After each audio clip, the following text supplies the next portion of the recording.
Welcome to Podcasting in 2 Minutes.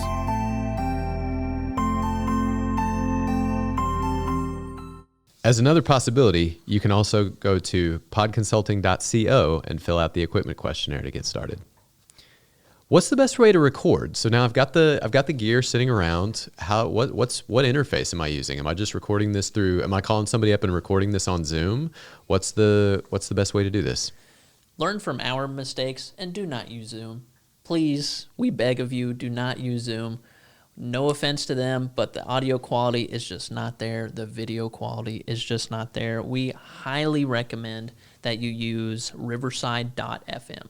Riverside makes it very seamless, very easy, especially if you are farming this work out.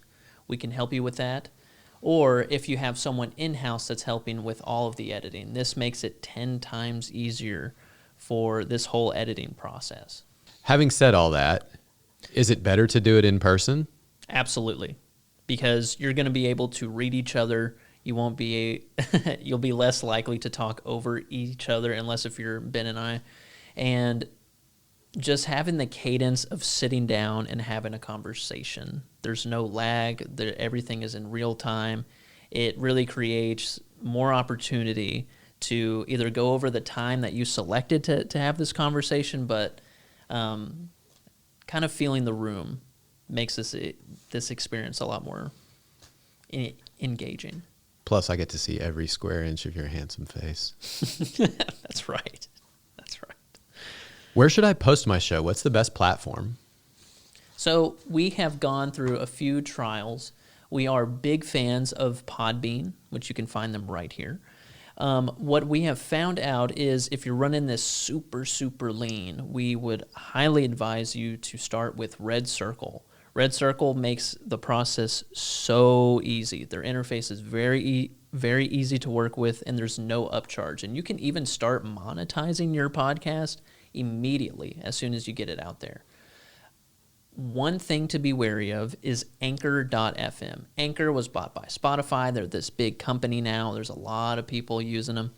The problem with Anchor is that there is a bit of a copyright issue once you try to leave Anchor. Now, that doesn't mean you don't own all of your show, but what it does mean is that they do have a piece of branding on your show, and they do own some of the rights about your show.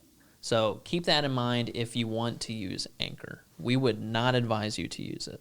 And one other thing, since we encourage video format for every single show, that would imply YouTube, right?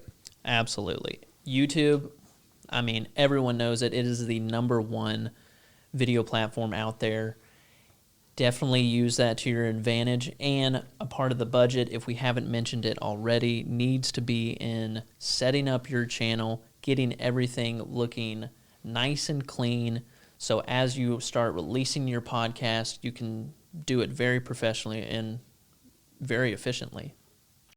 Thanks for watching. Don't want to handle the hassle of starting a podcast? Email us at info@podconsulting.co and we can get started. Make sure to subscribe and hit the bell icon to stay up to date on our YouTube videos, and make sure to follow us on Facebook, Instagram, and LinkedIn.